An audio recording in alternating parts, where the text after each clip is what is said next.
Previously on Unbalanced Encounters. There is a threat to the village. Sandals. At first, I was cautious of all sandal wearers. Now, I am after a specific sandal wearer. A puff of smoke, red robes, wooden sandals, and it pushes on the door as it opens a gate that only guard in your town can do alone. Swings it open, walks out, and you hear a gust of wind whip through the valley, slamming the gate shut. Oh, no you don't, you asshole! You got shit all over my front door! We are prepared to honor every part of our agreement. Now, you got the millstone done. You damn near killed us all in the process. That was pretty crazy of you. But there's a first time for everything. You know as well as I do, y'all gotta go back out there. We need to have another type of income or way of keeping us going besides just chopping down trees. The person who's going to be in charge of figuring that out is Juniper. I would greatly appreciate that. And Isaac's right. They're not growing back fast enough. Harissa, you and I both work for the Imperial Guard. You should remember why the Imperial Guard has us here. It is to make Raleigh produce. Raleigh, to this day, is going to make sure that everything that the Empressar needs is given to them.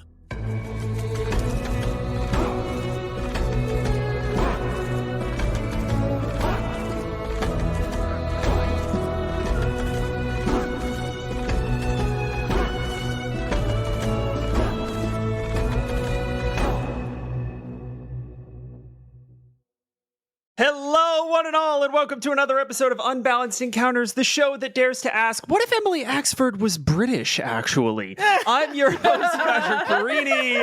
Say hi, everybody. Hi!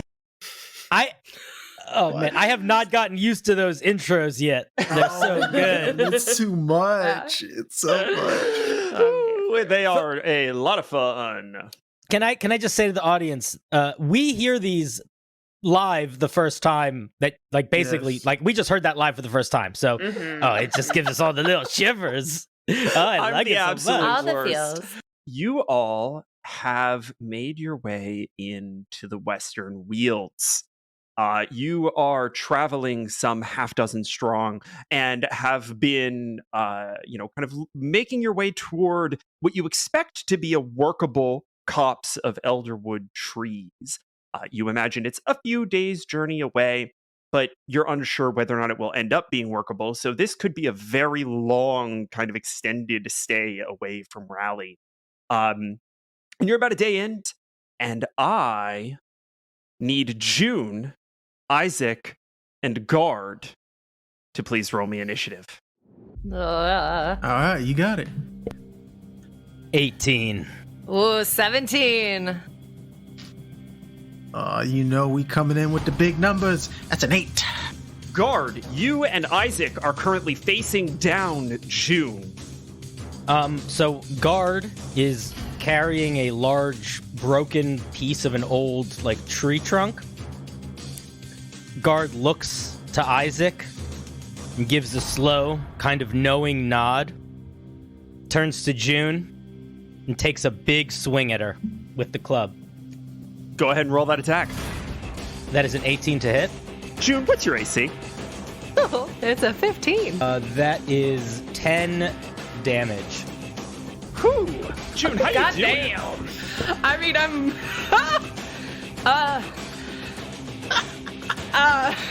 I don't have I to think play. I think what happens here is that this tree branch comes in, and June, you're sort of focused on Isaac because Guard has misdirected you to Isaac with that knowing look. And that tree branch comes in. At the last second, you throw your hands up. You're just like, you're ready to deflect a missile. And then it's a tree branch. And you catch the tree branch, and it just knocks you across the head. You take 10 points of damage. But it is your turn. Guard, I cannot believe you two. I will make you suffer. And I'm gonna run at Guard and try to whack him with my quarterstaff. Oh, fuck yeah. Over the head. Okay. That's a 22. Yeah, that'll hit for sure. I think that hits. As she's running, she is like, again, like full force running at Guard. Reaches as she's running behind her back to grab her quarterstaff and does a little flourish above her head and then swipes across to smack him across the face. Most anime shit I've ever fucking Hell seen. yeah, buddy. Anime! Oh, that's a 5. You smack Guard for 5, and actually, because you are a monk, you can either flurry of blows, because we're all now level 2, or you have a bonus attack, which you can make as an unarmed strike as well. That's a 9. Kaboom! You wing your foot around and just clank off of Guard's ceramic arm. And Isaac, as we move over to your turn, you see Guard throw up his arm to block this shot, and you catch a glimpse of something on his back that you hadn't noticed before. There's a little sticker that somebody has stuck a little note to the back of Guard that says, "I fight for the trees." God damn it. All right. Okay. As you process who did this, you recognize the handwriting. And immediately something clicks for you. This wasn't the handwriting on the front of the general store that said, "Stop the cut." You thought at the time that June's calligraphy had gotten better. It wasn't hers. Still as shitty as it ever been. Yeah, mostly scribbles. It's your turn. What do you do? Isaac, just full in combat mode. As Juniper's focused on wailing on Guard, he's gonna swing up behind her and try and knock her out. Basically, going What for the weak spot. what is Isaac wielding right now? He is rocking just he's not Guard, so it's more of a branch. It's a thick branch, as well as a little buckler. Okay. Of bark. Buckler Okay. of bark. I love that. So yeah, just coming up behind to knock her upside the head. That is a 22 to hit.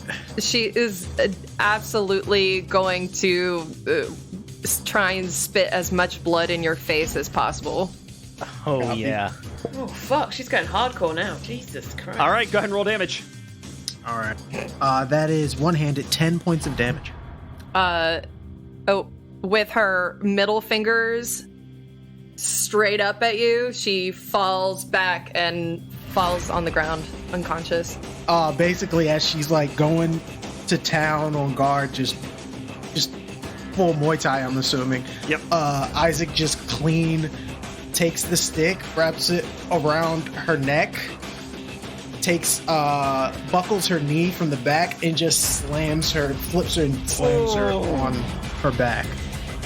Full, just middle fingers up, blood from the mouth, getting fully tombstoned into the ground, and June goes unconscious. Just before her head hits the ground, Guard is going to swoop under and so she sort of like lands into his arm, and he's going to sort of pick her up and sort of slump her over his shoulders and look at Isaac. She needs work. I mean, that was hard to watch. We just had to end it as quick. Matter of fact, Guard, real quick, turn around for me. Yeah. And what is she doing with these damn stickers? And he's gonna take the writing off. Okay, go on. And then just put it on her forehead as she's knocked out. Very Very good. Isaac, when you do that, you see that the handwriting has bled through into Guard's back and is now permanently etched into the filigree of his design. I'm so glad I didn't draw a dick on that note. That would have been even better. So I'm boy. scratching at it, and I'm like, You get the paper off. You get the paper off, and it like the ink on the paper is still there. Right? oh, it And just you put like it just has bled literally through into again that filigree that lights up when Guard rages. There is now a permanent "I fight for the trees" tattoo, for lack of a better phrase, all across Guard's back. Isaac kind of feels bad because he hopes that doesn't happen to June's forehead, but then back to- Harissa, Yes. you are sitting nearby. You are leaning against Carl, and the boar are kind of situated around you. And you see you're leaning against Carl. Leah is leaning against KTA, and you see that the sixth member of your crew is kind of bustling about in one of your supply wagons. And the sixth member of this crew is this big, kind of rotund man, sort of bald head, broad shoulders, kind of chest that is so hairy that you can kind of see it out from under his shirt. And he's got this, sort of very, very pristine mustache that seems weirdly a little flat, actually. And he's rummaging around in the in the wagon, kind of seemingly looking for something. What is Harissa doing as she watches Guard and Isaac fully knock June unconscious? She's, as you said, she's leaning back against Carl, and she's probably eating I feel like she's eating a sandwich. I want to say it's like a bacon butty. If anyone's ever had a bacon butty, it's a very British thing, but it's very near and dear to my heart. I've never heard anything sound more British than a bacon butty. They're very good. And she kind of, for a second, kind of holds it out to Carl and just goes, "Oh no, this is not for you." No. And finishes kind of like scoffing, and just sort of watches with kind of like mild interest and amusement of like the stuff that's happening in front of her, kind of like, "Hey, it's dinner and a show, huh?" So she's just enjoying herself, I think, at the moment. You look over and you see Leah kind of takes a big crunch of an apple and she's sort of chewing on it. She says, "You know what her problem is? She's got to work on her footwork. Footwork. You got to have like a strong, it's like roots, right? You want to keep yourself planted on the ground, so that they can't knock you down. All that fancy hopping and spinning, it was too easy just to grab her right out of the air. I mean, she's got to weigh what, 20 pounds? What kind of footwork you think is going to keep her on the ground if she only weighs 20 pounds? And you have someone throwing a tree trunk at her? No. She needs to be quick. She needs to be able to move faster, not stand there and take it." I don't know. Guard, Isaac, what do you think? How do you win a fight? You got to be able to take a couple hits, right?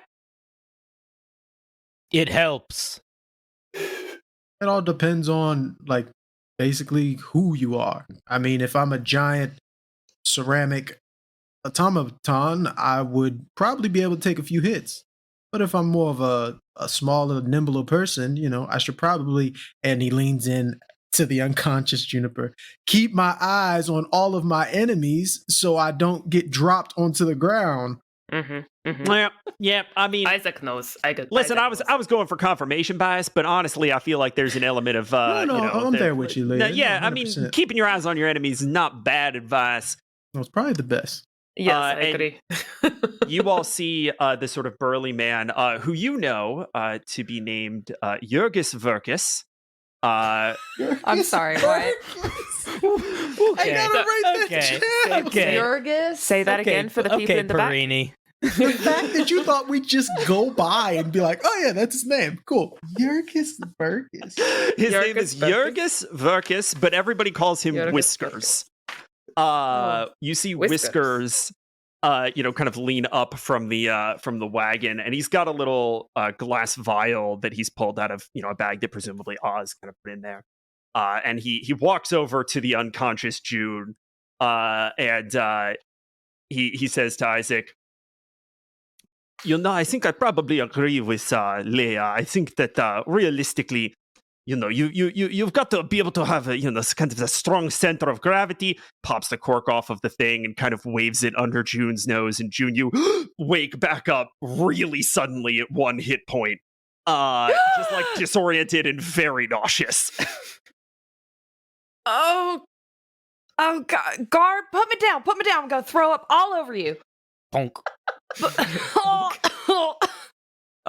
Whiskers kind of pats your back and says, I know, it's very terrible stuff. And you think that Oz would be gentler in the remedies, but here we are. Why can't it smell like, I don't know, flowers or chocolate or something nice? Why can't it smell I feel nice? like flowers would put you to sleep. I feel like it would be the thing that would, sort of make you calm and relaxed. This is supposed to be something that wakes you up, Oh, you want something that'll wake you up? Get smacked up the side of the head with a goddamn.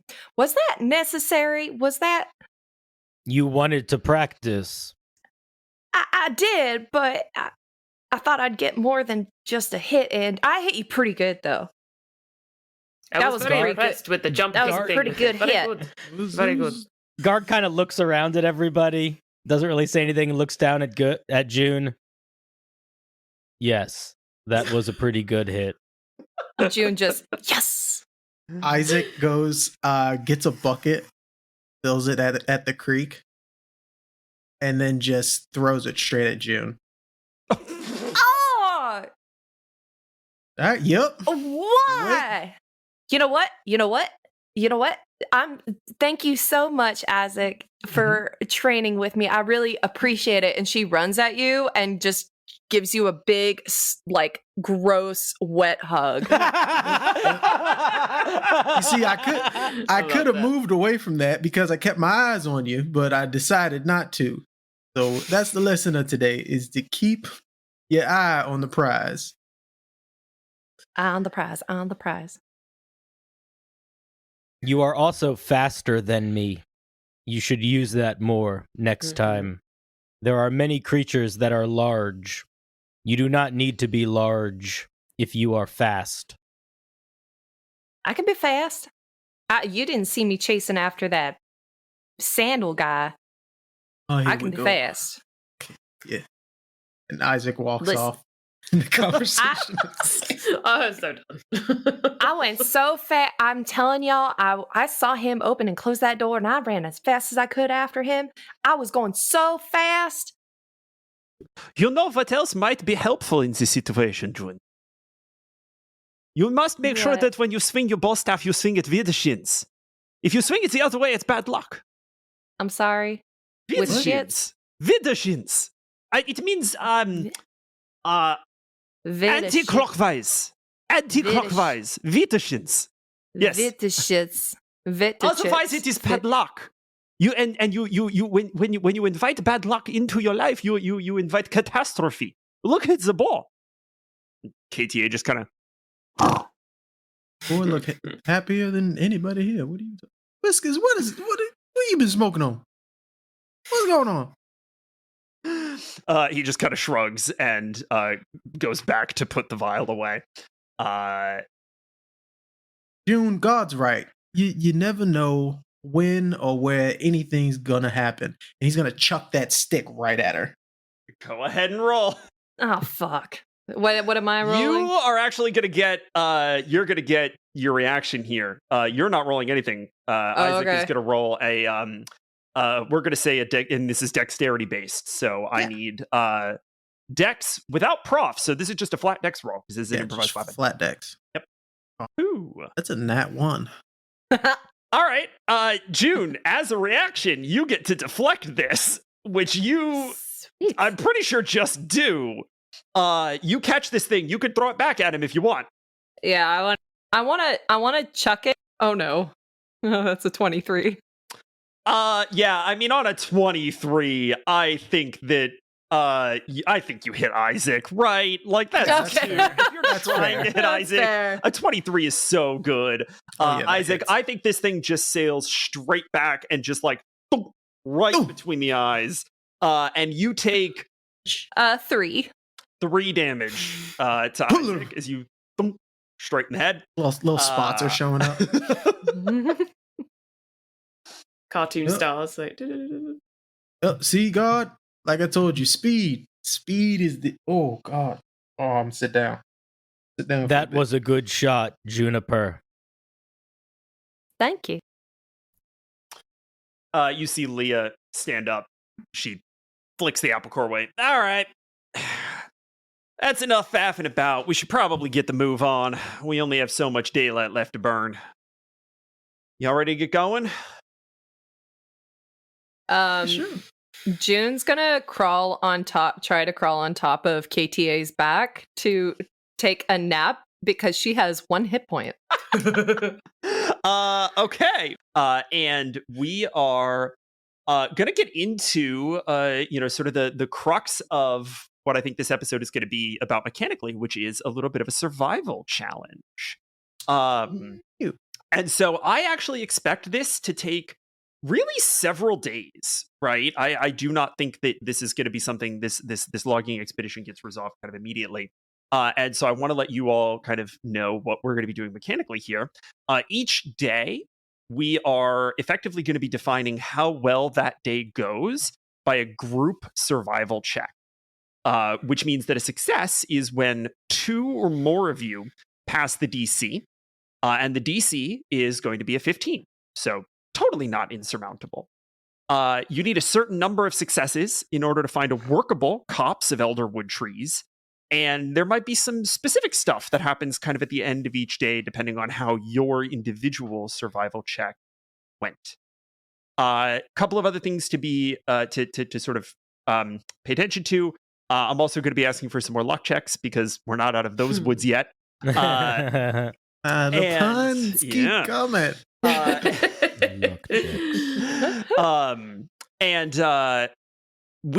So that's one thing. Another thing to keep in mind is that Whiskers and Leah can both grant one of you each the help action, so you guys can sort of get advantage on some of these. June, you have advantage from the book that Oz gave you on survival checks in the Western Wields. Isaac, you are going to have disadvantage on all of these survival checks because you gave your rations to Willie. Tired. And so we're going to go ahead and start the top of this day. This morning, as you sort of all light out for your second day of travel with a luck check. And any one of the 4 of you can go ahead and make me. We're going to say we're going to start with a flat luck check. Who wants it? Who wants to start this dangerous Wants to road? ruin our I'll day. do it. I'll do it. go on, June. We just want higher than a 2. Yeah. How about a 9? That's There we Hey, go. fire there too. That's For like us, one of higher our than a highest 2. lucks. that might be the second or third highest one we've rolled. On a 9, you all are following the boar, as you know. You kind of are wont to do. They've been trained to sort of sniff out workable copses of elderwood, and as a consequence of a 9 roll, one of you who does not already have disadvantage on this roll is going to gain disadvantage on this roll. So, June, because you rolled the luck check, you are going to be rolling flat on this survival roll. Yeah, I got a 6. Oh, I got boy, a 6 with Oh, advantage no. as well. 13 though in total for me. So we all all right, failed. that is a Total? complete failure. Fail. We did great. That is a We did complete great, guys. failure. You follow the boar throughout the course of the day, and it seems like they are just leading you in circles, right? Like you get to the point where Whiskers, who is very sort of anxious about kind of the omens that he's reading in the clouds, starts marking trees with his knife, and at some point I think he says, "We've been through this pass before. I'm not sure if we're supposed to have been through here, but it seems, I mean, I made this mark about an hour and a half ago." Oh, I know what happened. Damn, Carl got us going counterclockwise, like you said. You or was leave it Carl out of clockwise? this. Carl is No. Carl, fine beast. It's KTA. Carl He's got getting something too up old. his nose. It's No, not- KTA's fine. No, it's not KTA. Look at him. He's just a happy Look! boy. And Oh. guard points to a bird in a tree. It's This very nice. Kingfisher, That's a the bird, Kingfisher like God. looks back at guard and like does that like ruffle feather thing. Just sort of bristles at guard and cocks its head.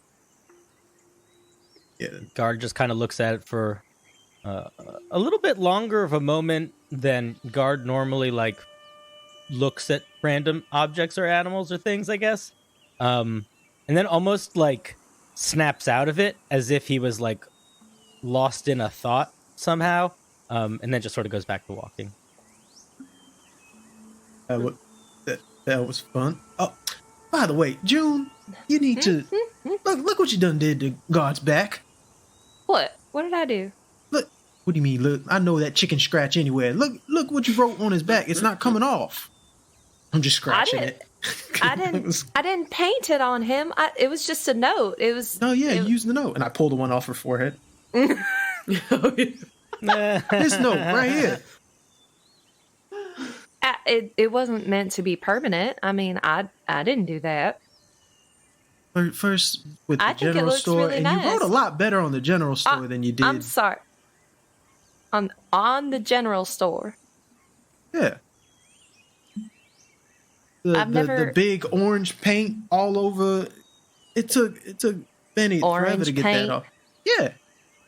What? But to be Isaac, completely I honest, I don't- feel like you did much better writing on the store than you did on God. And it's kind of a First- disservice if he's going to give him a tattoo. like First that. of all, I don't even use orange paint. The only time I've seen orange paint was. And she's gonna look to Harissa. Can Harissa hear this conversation, by the way, or are you guys like stepped away? No, this is just full blatant. Sorry, Don't- did you say orange paint? And she All like the time. ruffles through her like notebook, like And June's gonna open up her paint her notebook too, where she took the print of the sandal with the orange paint. But this is the only time. This is. Harissa, you were there with me at my house. I mean, it is suspicious that the orange paint was in your home. I would never use orange paint. I don't think the color really matters that much, y'all. I can't. It absolutely does matter. I don't have access to orange pigment. You know, it was that. It was that man. It was the sandal man. Here we It go was. with this I sandal. swear it was the sandal man. Because you know what? We don't have to make up imaginary paintmen. I'm not making him up. I'm not. He got into my house somehow, and he must have put the orange paint there because he left orange sandal I did prints see on those. the outside of my I home. did. So I am witness to the sandal prints. It was that guy. He framed me. He set So he me set up. you up to get fired for a third time. He was also at the wrestling match.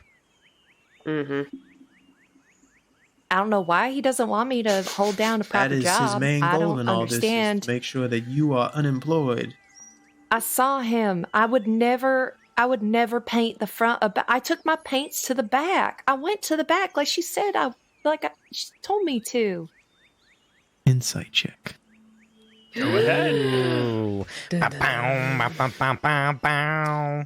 June, I'm going to need you to roll me persuasion. And I'm going to ask you to do it at advantage, Cool. getting the help action Ooh. from Harissa and Guard. That's a 12. Oh, I'll let that's you an two figure out what 18. those numbers mean. I know I'm not the easiest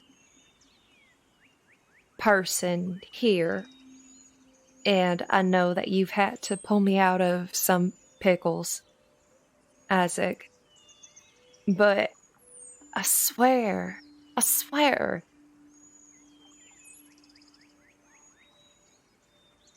Well, I guess but it does give him a little bit of pizzazz. New tattoo on God, kind of makes him look more distinguished in a way. What does it say? God is the best. So I'm gonna need a deception check. Needless deception check. We'll see how this goes.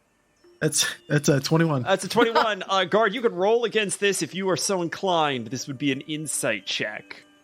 Guard, I already did roll. I got an 11. You did. Yes. Guard looks to Isaac with those blank, empty eyes, and then to June.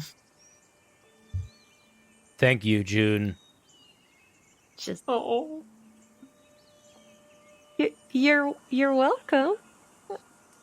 I think you are the best. Now I don't do want not. to tell him the truth. I feel bad. And I'll talk to Benny when we get back. But I mean, you've already got a more important job now, so I can talk to. I believe you. Well, this whole Okay. Sandal Man, as far fetched as it sounds, I mean, two of my most trusted employees are telling me that.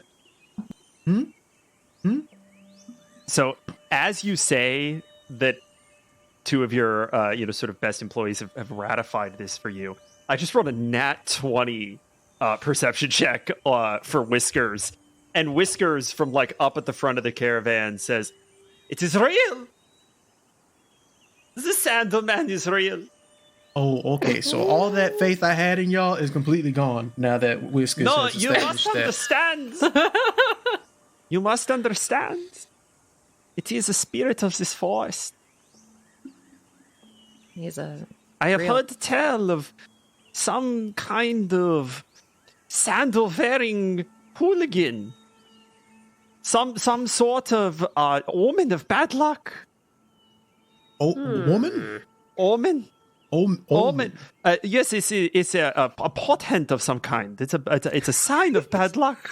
A potan?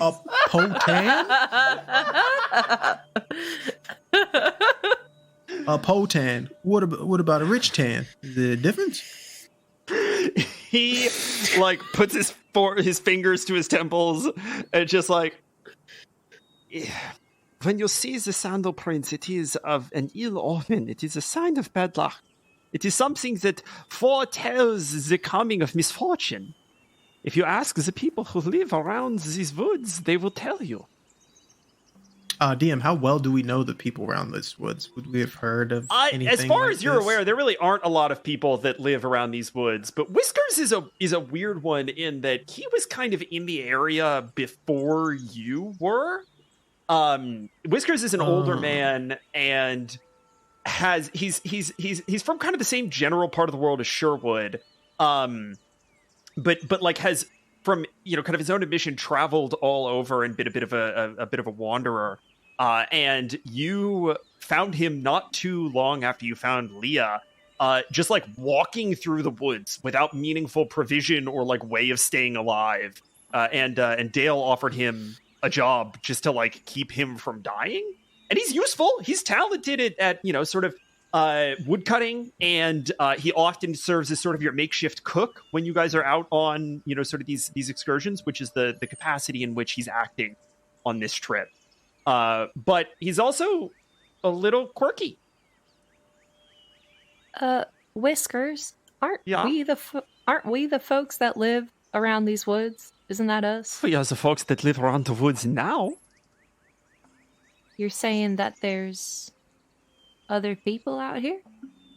Well, I have not seen them in a long time, but there used to be people who lived around all of the perimeter of the Western Fields.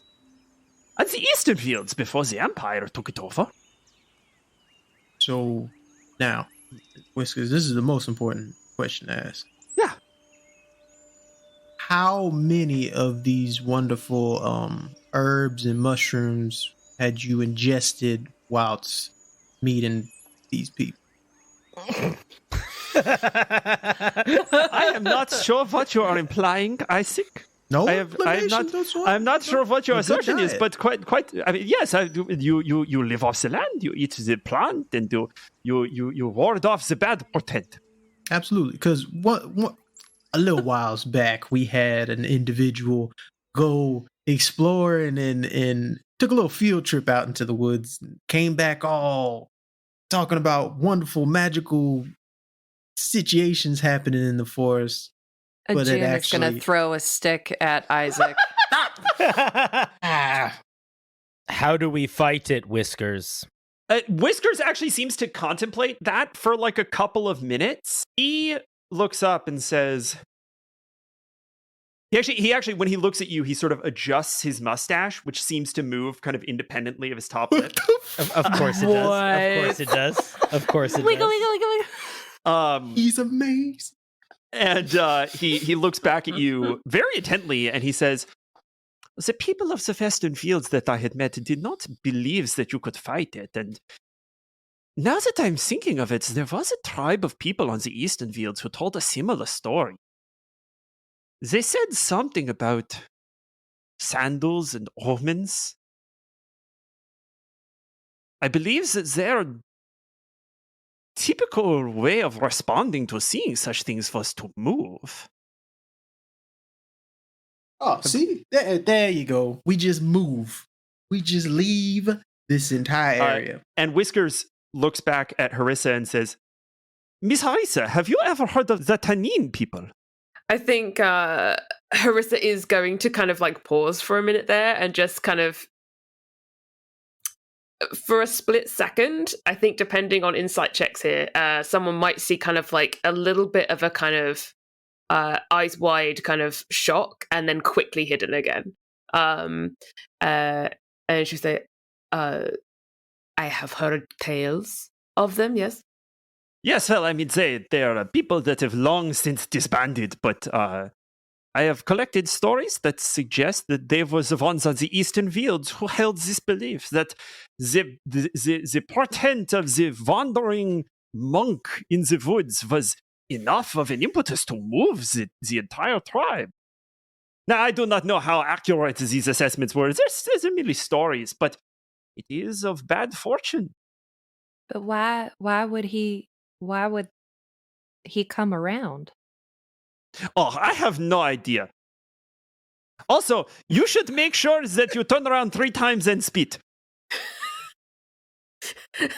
That is for a different omen. But can I do DM? Yeah. Can I use the survival check thing that we discussed for this? Yeah, please? abso-fucking-lutely. Yeah. Amazing. So, Harissa is going to be rolling a survival check to see if her grandmother passed down any fables to her about a sandal-wearing individual. 18.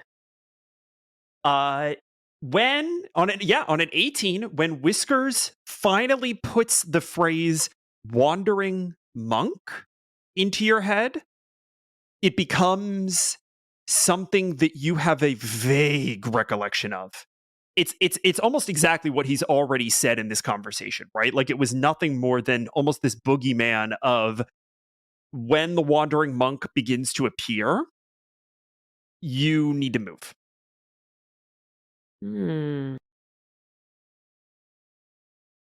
Maybe this wandering monk doesn't appreciate what Rowley's been doing to the environment and ecosystem. Wants us to leave. No, I think it's probably just a bad omen. And I agree.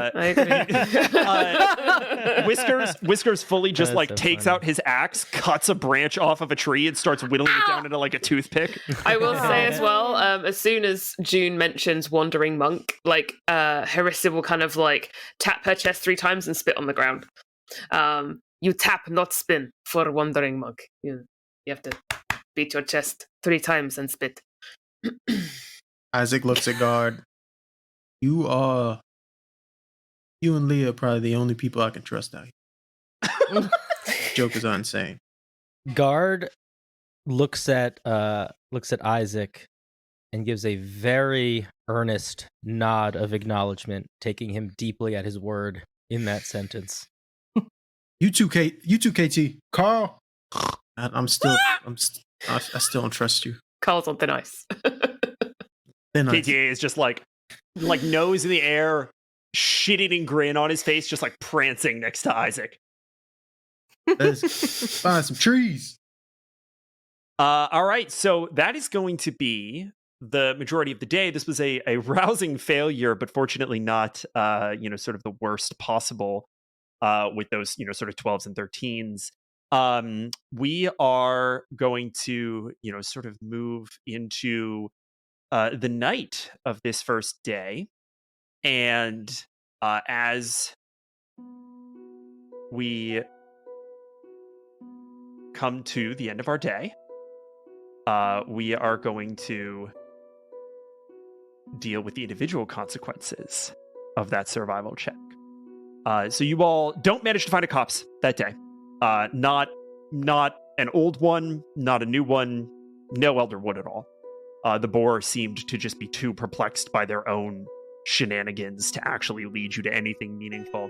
But you do stay relatively safe, and you do manage to make your way to another little clearing under just this beautiful verdant canopy that has that the mist of the mountain kind of rolling in through the leaves and cooling you down as the night begins to sort of wash over you.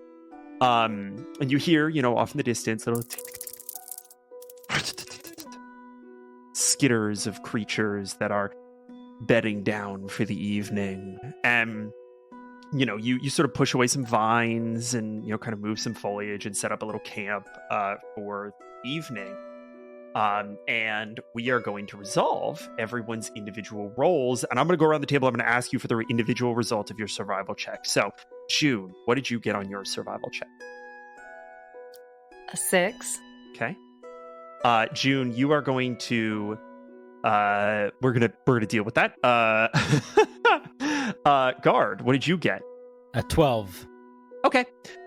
Guard, your kind of evening is relatively undisturbed.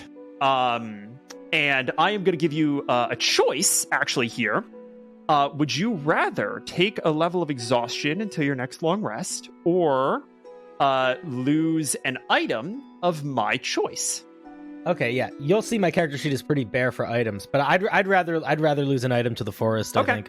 I think. So we see in just the dead of night a faint white glow from the trees as several geckos skitter to the ground and up and over Guard. And as they do, Guard's filigree starts to glow a little bit white too, and especially kind of around the I fight for the trees. It's just a little more visible in the moonlight. And the geckos actually kind of skitter underneath Guard and try to lift him up. Right?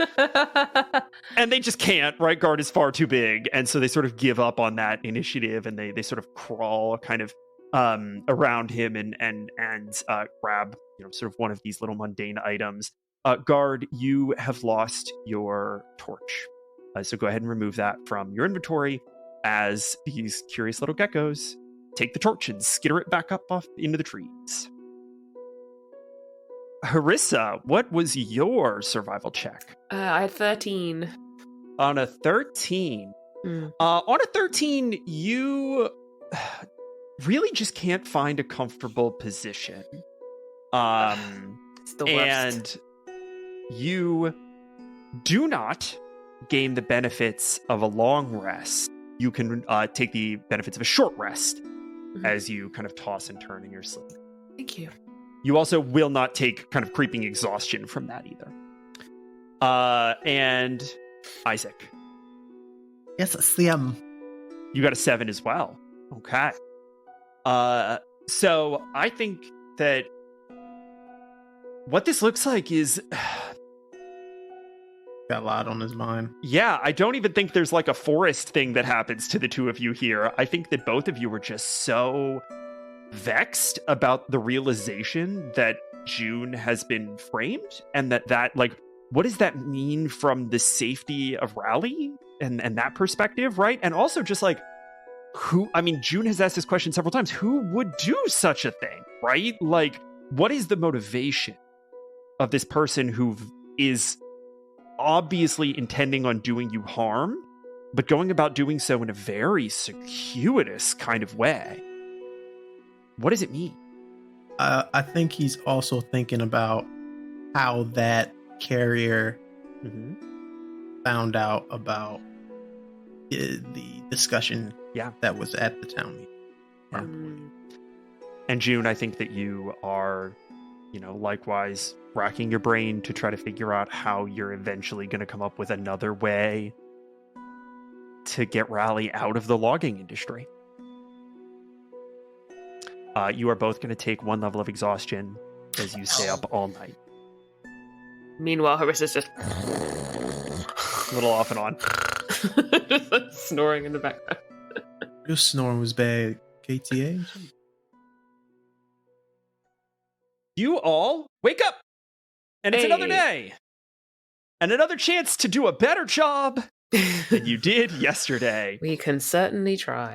I'm Isaac. going to need... Oh, sorry, go ahead. Isaac, would you let Whiskers help you this morning, please? Help me with what? And then Guard is just going to sort of gesture towards the forest. The day.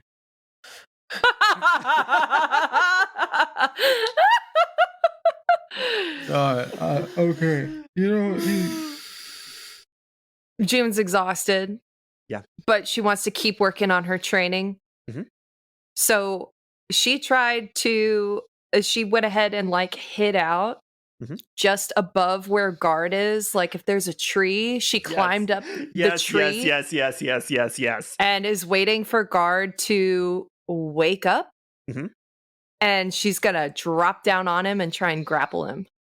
Go ahead and give me, I'm going to say an athletics check at advantage. Oh, hell yeah. And I believe if you're surprised, do you get disadvantage? Oh, the first one was a nat 1. Oh. Well, you nope. That you get it flat because it is exhaustion. You're at exhaustion. Oh shit! Okay, yeah, man, that's a nat 1. Oh shit! That's rough. Guard, go ahead and roll me an athletics or acrobatics check. Your pick. I got a You're rolling 13. Flat. You just catch June. What is it? Good morning. Oh, nice catch, Guard. June, were you up all night planning that? I was. Guard, how did you know I was? How did you know? How did I know what? I even like hooked a bunch of leaves to my shirt and just, like I was like hiding from. How was it an odd number of leaves? The tree's bare. That's literally a tree with no leaves on it. You took the leaves from another tree and you put. No, I took the leaves from the ground. I know better. And she just starts counting all the leaves that she's like stuck to her shirt. 1, 2, 3. 4, 5, as you all are waking 7, up, 8, I am going to 9, need another 10, representative 11, to make me 12, again a flat 13, luck. 4. That's a natural 20. I fight for the trees, baby. Let's go. Nice. I fight for the trees. I fight. Guard is the best. That's what it says. Trees. Yeah. On a nat 20, I need to actually. Can everybody tell me what their passive perceptions are? I'm looking for anyone who has a passive perception above of a 13 or higher. I have a 13. Great. No. Oh, 15. 15. Okay. Ooh. Guard. Yeah. Perceptive as fuck. 13. Okay, so everyone but Isaac sees on the distant horizon a very familiar purple smoke. The refinery is going again. The millstone is done. Yay. Oh. Nice. Look at that, Leia. Oh, I don't have to listen to your daddy no more. This is Well, so great. Isaac, do not get too far ahead of yourself because you're going to have to listen to an earful if we don't come back with some fucking elderwood. I'm not coming back. I'll just stay out here in the trees like Juniper, and I'm just gonna spin around. Honestly, Isaac, same. That is a reasonable fucking. I would not want to go back without Elderwood. He was going to Your be daddy so would kill hot both mad. of He'd us. kill Oh. both of us. He'd kill himself and then both of us, and then I don't guard even know how probably. that's possible. Wonderful. Fantastic. So we're off to a good day. So far so good. I'm gonna need survival checks from everyone. Again, we have 2 sets of disadvantage happening here, Isaac and June. You also have 2 opportunities to offset that with the help from Leah and Whiskers. Yeah, so taking those. Yeah, I think you should take this. You're gonna be stubborn. Yeah. All You're right. take it. Is Take mine at Take it. disadvantage? You have since I exhaustion. I have Oh no, you're exhaustion, but I flat have because the of the book. book. Yes, you're rolling flat, so the help won't help you at all. So we can cancel Isaac's disadvantage. We can give advantage to 23 someone else. points. All right. Well, we're gonna go ahead and I guess give it to Guard. Ah, yes. Okay. Yes. So 17. we have 23. We have 17. That is enough to pass the group. Let's get the other 2 on the board. Hey, 11. Okay. No, 6. And a 16. All right. Oh, we did This is better. We actually did a better. really good day. We have 1 success, and here is what that looks like. Oops. You all walk into an elderwood grove. And Isaac, this is the first elderwood grove that you stumbled into on that night with Dale and Katarin when it was storming and you needed shelter and you were nowhere with nothing.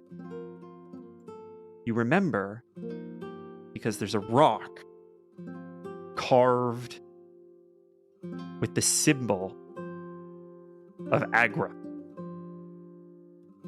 that Dale left to remember this place. It's the same symbol that's on your shield. And you walk in, and the memories come flooding back. The realization that you were in an Elderwood Grove, Katarin's recommendation that this might be a viable way to survive for a little while. And as you survey the scene, the first grove you were ever in, the one that has been fallow the longest, you've let it go to regrow longer than any of the others. You see stumps. 1 or 2 of them sprouting with the tiniest little regrown saplings. But there's nothing.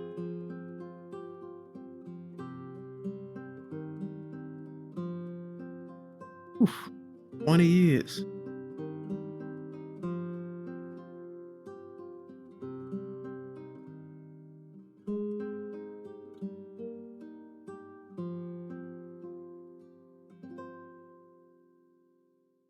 Well, folks, looks like our heroes got trouble right here in Grove City.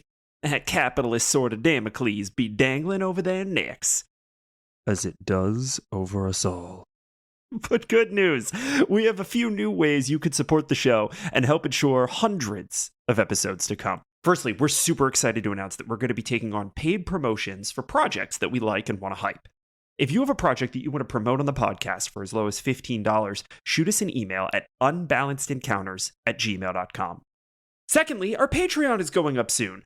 For more information about that, be sure to join our Discord at discord.unbalancedencounters.com, which is always popping off with fan art, banter, and DM tips anyway. It's a hell of a lot of fun. And, as always, please fulfill your legal and patriotic obligations by telling a friend about the show. We don't pay to advertise, so your word of mouth is all that is keeping this family together. Don't let us down. All right, I'll let you get back to the rest of the episode. We love you. Bye.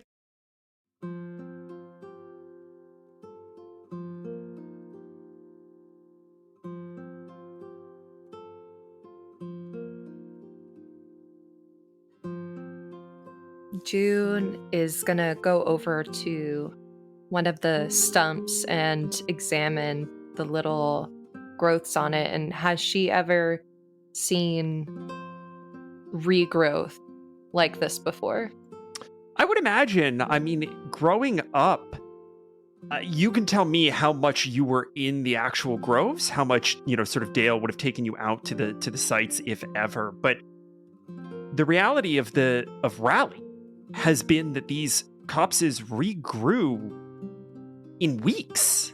From nothing to weeks. I mean, that was the way that the town could exist, is that it took this resource that took hundreds of years to properly regrow, much in the way that you're looking at it now, and dialed that into a matter of 6, maybe 8 weeks for 20, 30-foot trees.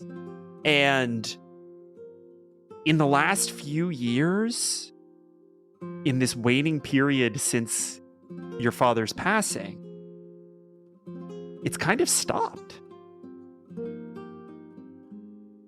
And around that same time, Isaac, that's when things started to get hard for you.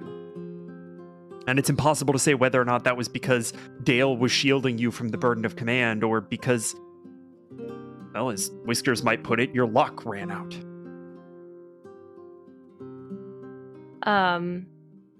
She's gonna turn to Isaac, still kind of crouched on the ground, looking up. When were these felled? Decades? Yes. They're so small.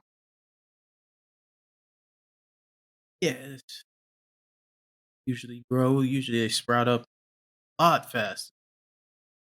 They are still trees. But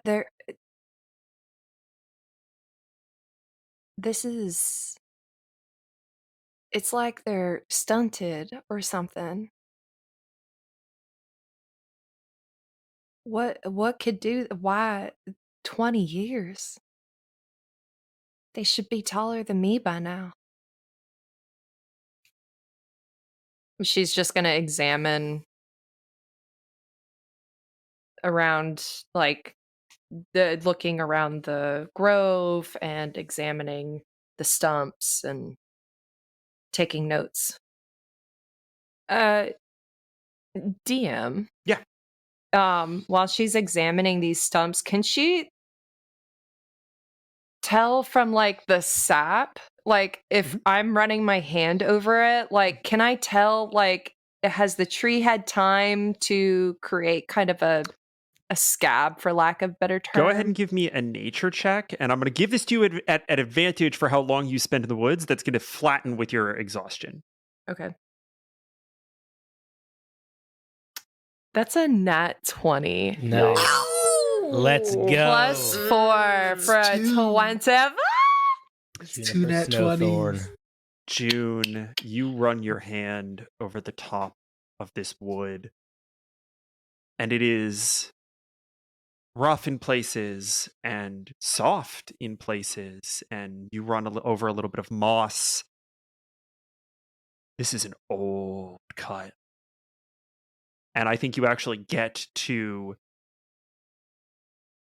kind of the little sapling in the middle, and you spend a second, you count the rings in from the outside of the bigger tree, and you guess that there'd be about 20 more on the inside on these new saplings that are growing out of the middle of these stumps. This is an old cut, and it's just growing back in time. Isaac's gonna take his water skin where he would have left. It had a little bit of that scrumpella left, and Disasca scribbler.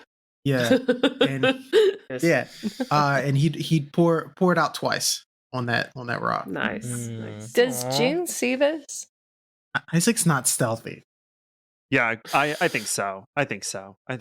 Okay. She's going to walk up to Isaac. Why are you pouring Scrump's delicious licorice drink on the ground? What are you doing? Is it it's a bit of obviously you weren't here yet, but this is where it all started. What is And she's gonna look down at the rock. Is the rock like obviously carved? Yeah. Yeah. She's gonna look down at it and what it did you do this? No. I write like you. Just a whole bunch of chaos and gibberish. No, your mother was more the artist out of the three of us, and she made this. But yeah, this is where we came up with Rally. Then Y'all shortly were here. after, yeah, right around here, started chopping away. Then shortly after, Rally, and then you, and then yeah, in 20 years, just like that. Y'all were here. Yes. She's just gonna kind of look around the fully felled area again and down at the rock.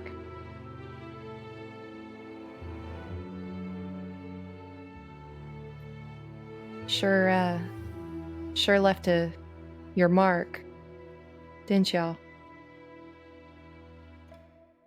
You know what?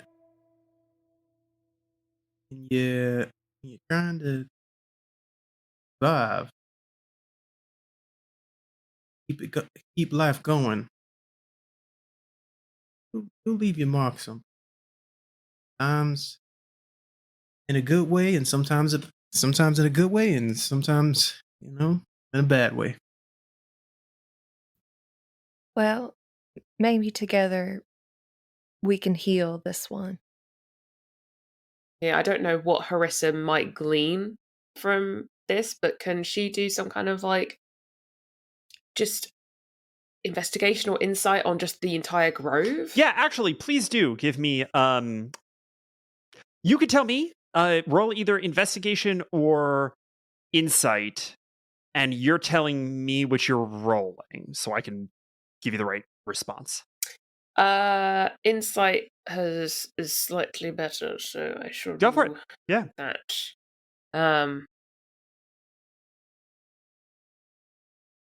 Oh, it's a nat 1, so don't worry about it, I guess. Give me a perception check, please. Perception. My perception is much better. Some 11. Yeah, this was a low DC. Okay, good.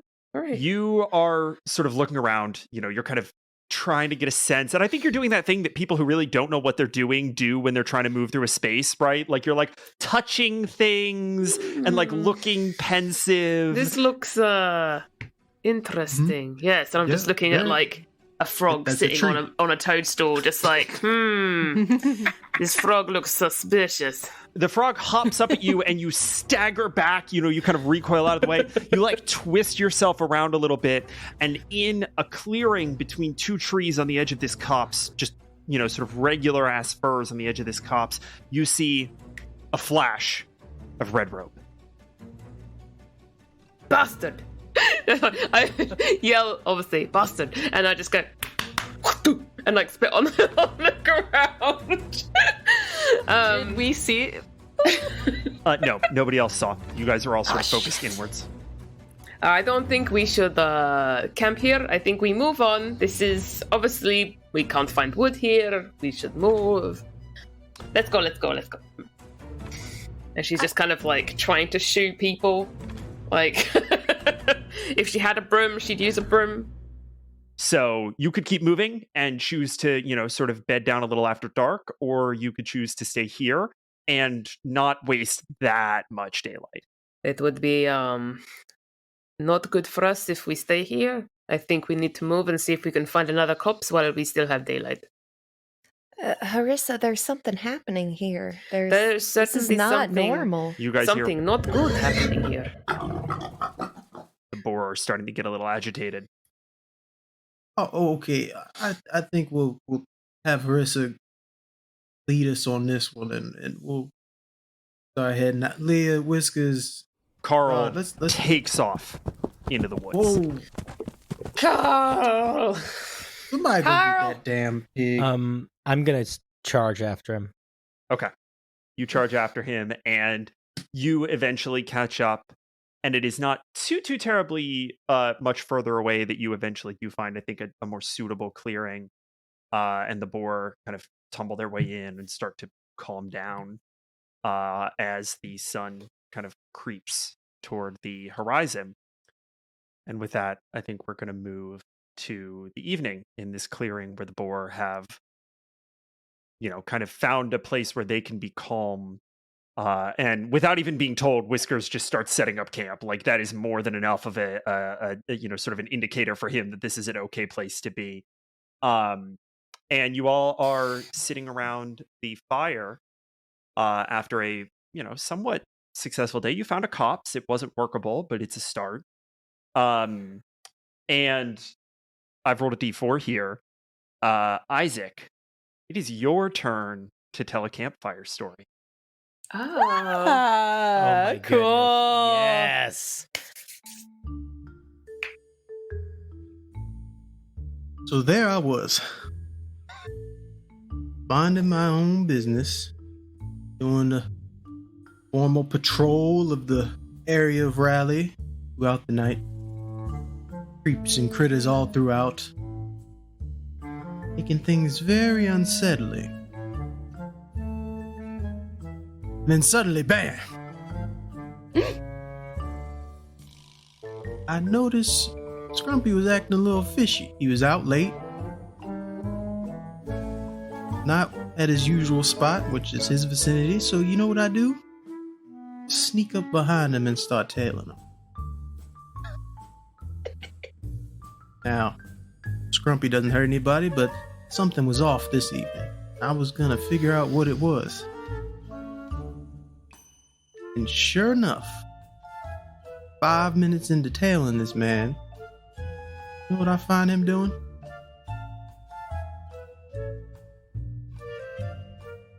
Absolutely nothing. It was a complete waste of time, and I don't know why y'all got me telling these stories all the time. We should be sleeping and planning for the next day. Very He just good. fully takes like a flagon of water and just throws it at you. Oh, Just okay. like, God damn it, Isaac. Y'all know Scrumpy don't do going. anything. That's like the nicest man Yeah, in the of course world. he's the nicest man in the world. That's why we were all so happy to have some dirt on him fucking finally. He has enough dirt on himself. He's filthy, but he's I suppose perfect. That's true. I like to imagine that June is perched on Guard's shoulder, like one of his shoulders, Oh, and man, that's like cute. she's sketching, like has her notebook on his head and is like using his little head as a platform to like write down this story as if it was going to be something amazing, and then just throws the book down. You Oh, you throw the book down, and everyone sort of stomps off to bed, justifiably annoyed with Isaac. And we are going to move into the night, and we're gonna go around the room, go around the table, and everybody is going to tell me their survival check. Starting with June. 16. You got a 16. All right, June. You have a better night, and you do manage to get a long rest.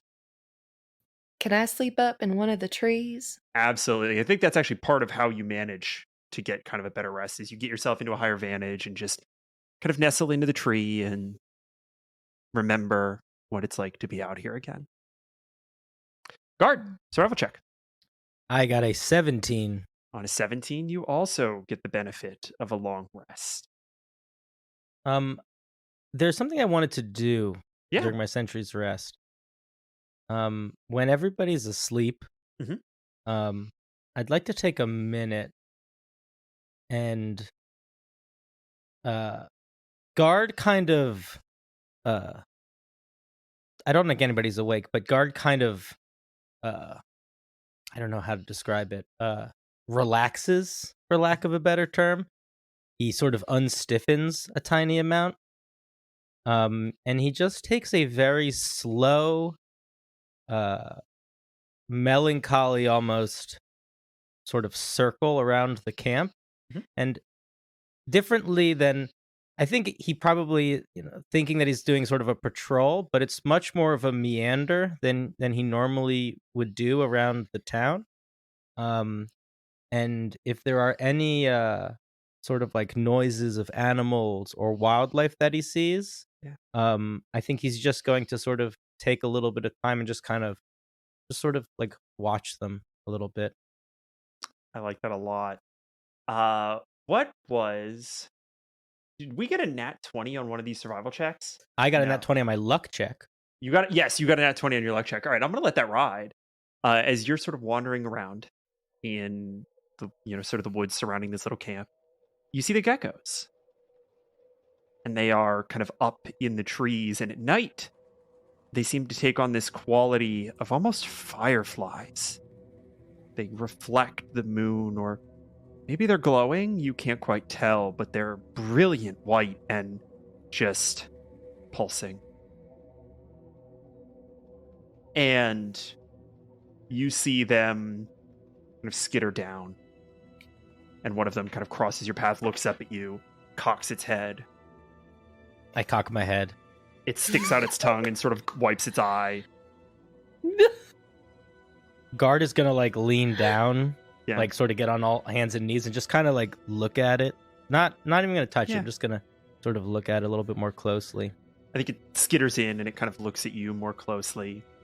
And as it gets very close, you see something very strange about this gecko that you have never seen before. It is covered in the faintest filigree that rather looks like yours.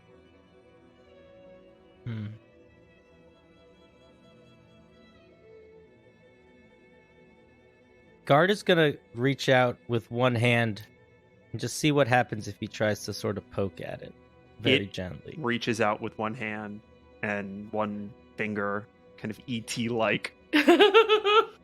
No. I cannot. Almost full volume. Yeah. Guard is going to say, "Hello." And off into the night. Off into the night. It just runs away. However, you have just canceled the monk's disadvantage on your next luck roll. Carissa, what did you Oh. get on your survival check? I got a 23. You get the benefits Hell of a yeah. long rest. I had the best night's sleep, motherfucker. That's right. I think you actually spend some time sort of getting Carl to kind of calm down. Carl being the one that sort of peeled away. And I think that you sort of just in repose, kind of up against the, sort of that it's that coarse, almost kind of mohair sort of feeling of a boar's fur. But it is warm against the wind and you get an amazing night's sleep. Can I say as well, because I've drifted off so like deeply and like kind of cozying up like in this kind of like thick but rough kind of fur. She's got her sort of like I don't know, I suppose like I don't want to say cape, but kind of like wrapped sort of like around Shawl, her. yeah. And she's kind of like got it bundled and almost kind of like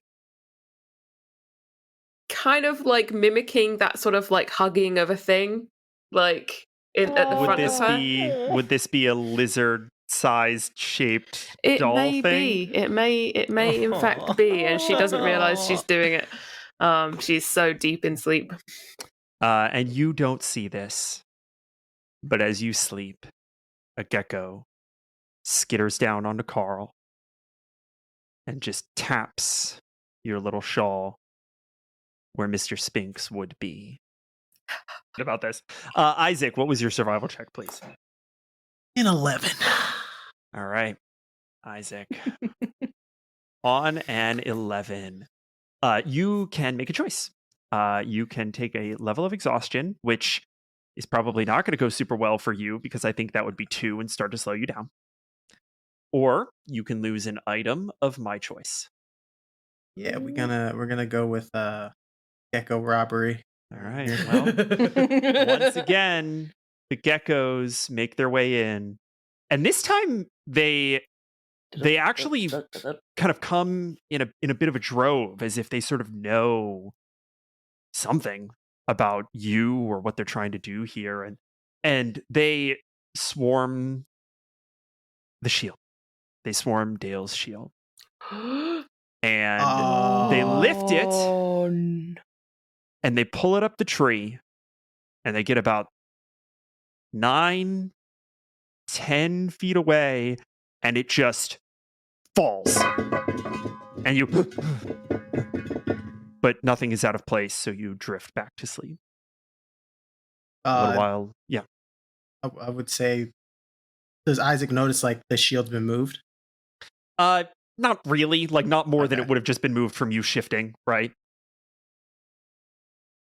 Scoots a bit closer to it. After some time, the gecko come back, and they take your tinderbox. And with that, we move to the morning. And I want to pick up this morning a little bit just to keep us moving, because we have several more days going here. Ooh. I would like Harissa to please give me a flat luck check. All right, boys and girls. Are you I believe ready? in you. I believe in you. I really want to jump on guard. I encourage it. Oh yes, it's an 18. Ooh. No one really notices this. It's too subtle to even perceive, like in the sort of mists of the morning and the sun kind of streaking through the trees. But guard is glowing slightly, Oh. a very faint white, and you are all going to have advantage on your survival rolls. I would also like to request another drop in on the big ceramic monster, also known as guard. Oh, yes. 100%. 100%. This is Think about she's a creature of habit. She's gonna keep doing it until. Good. We're gonna. Yes, this is fantastic. Okay. Go ahead and roll me that. Athletics check. And again, this is going to be at advantage because you have taken the time to just sort of prep this thing. You were already First in a one. tree, so Oh, it was almost a 13. Oh, damn. all right. That's an 8. An Guard, 8. go ahead and roll me an athletics check. That's a 10. 10. Damn it.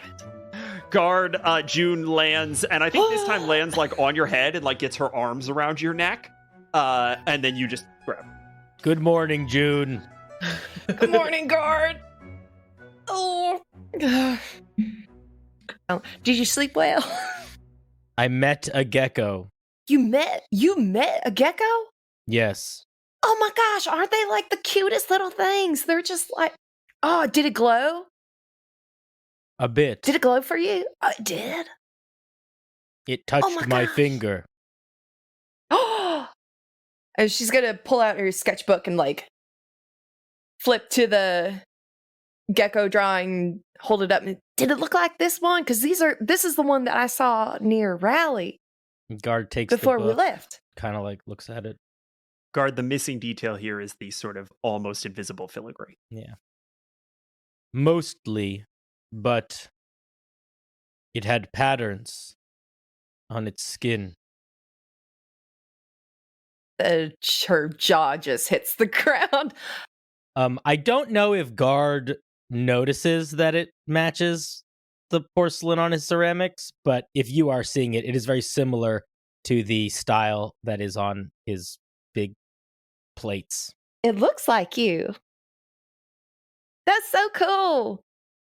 And Guard is just kind of look at his hands for a second, and he's not gonna actually respond. He's just gonna sort of think for a bit. One of the boar walks underneath Guard and just like between his legs and just lifts him up and starts walking.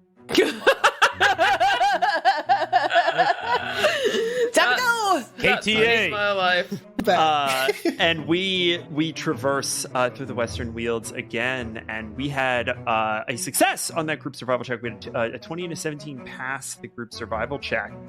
So you find another copse today. The boar kind of stalwartly lead you in the right direction, and you arrive at sort of another copse. And Isaac, you recognize this, as does Leah, as does Whiskers, and maybe even as does Guard, as the most recent copse that you had all visited. So it was realistically the least likely to have grown back, even in the kind of good old days. And that is very much the case. It is absolutely decimated. In fact, I am going to go so far as to say that there are several stumps that have been removed, because by the time that you guys were getting to here, the copse regrowth was so low that you needed to take what you could, and these stumps weren't producing. Maybe they could be a little bit more resin. Oh, shit. All right, let's just keep on moving. I think Leah kind of voices up and says, I mean, it might not be a bad idea. I know we can't do this that much more, but they're not doing anybody any good sitting fallow like that. We might as well grow from seed. Not doing anybody any kind of good. What about the trees that are gonna grow from those stumps? Listen, June, you gotta be realistic. We gotta come back with something. Marissa's not wrong. Well, we keep looking then. And what then? We take that copse, we're in exactly the same position in 6 weeks. Would you rather us take these stumps or cut down fresh trees? There's something wrong here. They're growing back too slowly. If we take what has already started here and we pull it up, we're not giving it the chance to regrow. And we just push back that timeline by cutting down new trees. Roll me a persuasion check, please. 11. Okay. You see Leah kind of rub her hand over her face. All right. June, how about this? We'll keep looking, but if we don't find anything in the next couple days, we're going to come back this way. We're going to take what we need. Does that sound about right for you? June's going to look at Isaac. What? We got. How do you feel about this?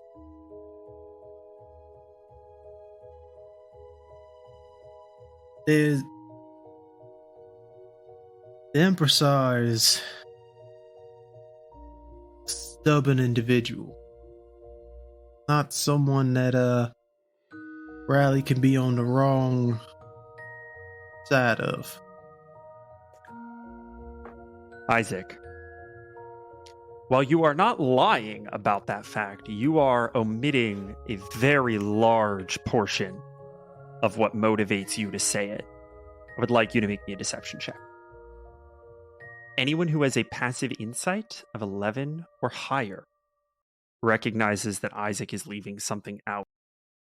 Juniper is just staring down Isaac.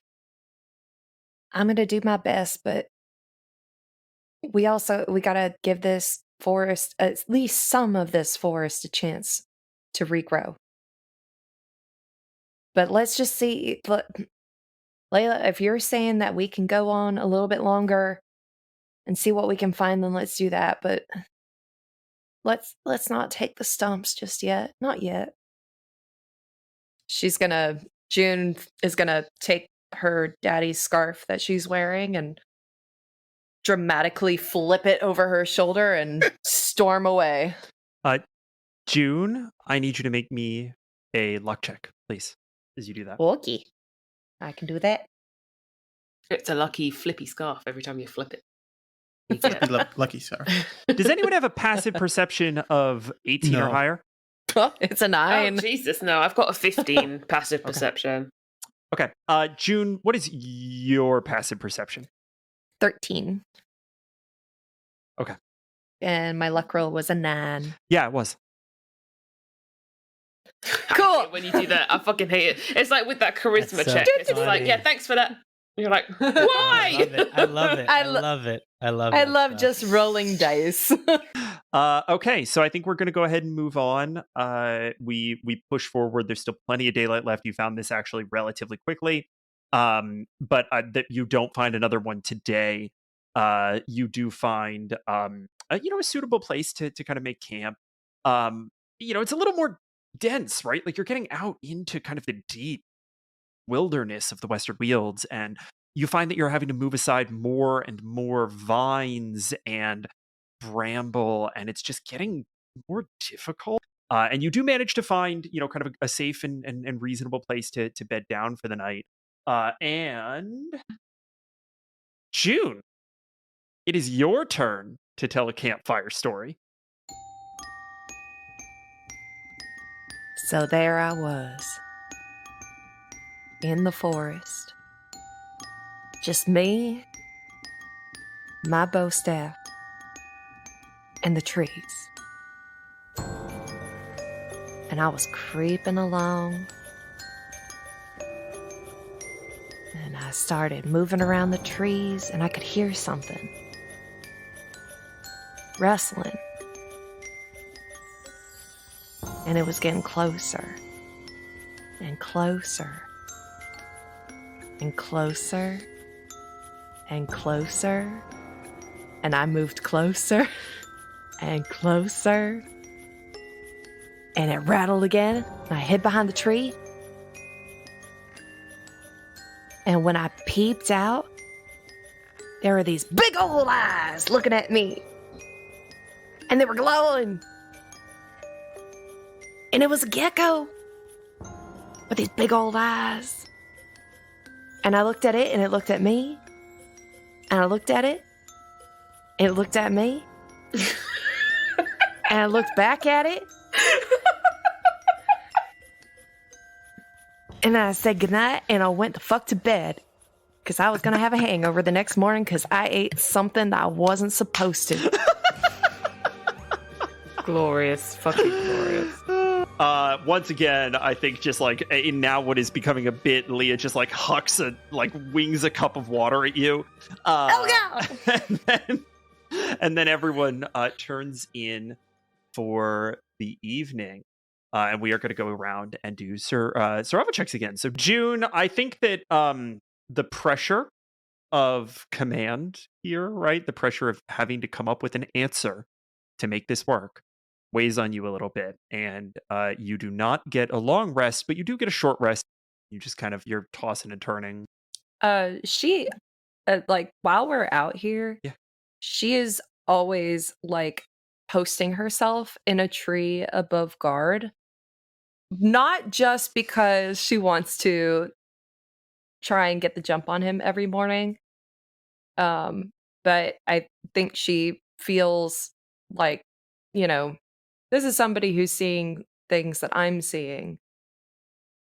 Yeah. So if anything was to happen, then I know that somebody else would understand. Yeah. But yeah, she's definitely tossing and turning on her little tree limb and having a hard time. Guard, what did you roll? Pretty sure I rolled a 20. Yes, you did. I've got it here. You rolled Which is a 20. 19. You get the benefit of a long rest. Cool. I think that at some point in the night, I am going to I'm not going to do a whole journey into the woods again. Sure. But I do think I am going to walk to the edge of the campsite. Mhm. And similarly to before, my posture kind of shifts, becomes a little bit more relaxed. And guard hesitates for maybe one of the first times in his life. And then says out loud, "Am I a gecko?" to the forest. Oh no. And feels kind of sheepish even in saying it because he's pretty sure he's not a gecko, but he's very confused about what's going on. And then he's going to walk back to the camp. Okay. While you're actually out there, I would like you to make me a perception check and sit on the roll for a minute because we're going to come back to it. Harissa, what was your survival? 17, I think. Okay. Yes, 17. 17, you get the benefit of a long rest. Do I want to do anything in the night this time? I think because she's very well slept. She's been sleeping very well on this entire trip, I have to say. It's like a holiday. I think she will sort of like in the night probably have a little bit of a wake up and just do a patrol because she's not done one yet. Isaac, you got a 5. Yeah, dude. You are tossing and turning with this sense of absolute misery. And something is waiting for you in the woods. However, because Guard rolled a 20 and then an 18 on a perception check, Guard, as you look up into the forest to ask whether or not you're a gecko, you see slit eyes reflecting gold in the moonlight. 2, 4, 6. Low, throaty grumbles. And I need everyone to roll initiative. Oh shit! All right. We have a surprise round here, and Guard, I'm assuming that you sort of react to these eyes enough that June, are you reacting in a way that the rest of everyone else can kind of become aware of what's happening here? Yeah, I was just going to start yelling. Okay, I'm going to go ahead and give that to you for free, and we're going to take June at the top of the round. June, you are in, I would say, a tree on the far side of this little clearing from where Guard is kind of gesticulating. You are probably about a 5-foot jump to that far branch. You're not very far away from it at all, but you're up in the trees with them. Okay. All right. I would like to do a dart attack. I want to chuck a dart at it. Hell yes, go for it. That's a 5, but you know what? I have inspiration that I've never used. Use it. Do it. Roll again. All right. Call back. I love it. That's better. That's a 19. A 19 absolutely hits. Go ahead and roll damage. That is 3 You points. hit this thing for 3 damage, and you hear... and the eyes slam shut and slink away. And then from just around the curve of the tree, another set of eyes moves into focus in that position. I want to, before I attack it again, I want to try to see it. So I'd like to use my movement to jump to another tree branch. Okay. That's not the same tree as them. Can I do that? Yeah, go ahead and give me an acrobatics check. I'm going to say that there's no universe in which you fail here. I'm just trying to see exactly where you end up. Okay, that's a 12. Yeah, on a 12, you get to sort of the next tree over. You're a little bit underneath it, and you see brown fur, long, snake-like body, and interestingly, kind of long ears as this giant weasel kind of undulates with anticipation for this fight. Guard, it is your turn. Are any of the eyes on ground level, or are they all in the trees? They're all in the trees. I would say they're anywhere from 5 to 10 feet above you in varying locations. You see 3 pairs currently. Okay. I am going to Guard almost like as a almost subconsciously is gonna. All of his glyphs are gonna start to glow. The light is gonna emit from behind his mask. Yeah, let's go. As I enter my rage. And this is what I would like to do. I'm imagining these are big trees, right? Yeah, they're pretty big. Could I either sort of like try to like bear hug, climb up one, or use my hand axes to climb up one? Oh shit! Yeah, to like get absolutely. to the Give me an athletics check. creatures? Give me an athletics check with advantage because you're raging. That was a 1 and a 19, so 24. Dude. You, Nice. just without even thinking about it, you've done this so many times. There's a maneuver here. You take your axe, you hold it to the kind of extent that you can over your head, you slam it into the tree, you lift yourself up and stand on the handle, and then put one foot on a branch, unwedge your axe, you're armed and at level with these giant weasels. And I can see them in front of me. You can see them in front of you. Am I in a position where I am between them and Juniper? Yes. Okay, cool. I am going to take my axe Mhm. and I'm going to flip it around so that the blade is not up, and I am going to bang it into the tree as hard as I can. And I am going to, a noise is going to come out of Guard that I don't think you guys have heard before. That is sort of like a growl, like this, like noise. Yeah. And I am going to just try to scare these creatures off. I'm going to say that go ahead and give me an intimidation check with advantage. That's a natural 20. Yeah. Ooh. Buddy. What are yes. you hoping happens here? I am hoping that they think that this is a threat that is not worth their lives. Okay. They're going to react on their terms. Isaac, you're up. Isaac wakes up after hearing the roar of Guard. Sits up, looks around, sees the eyes, I'm assuming.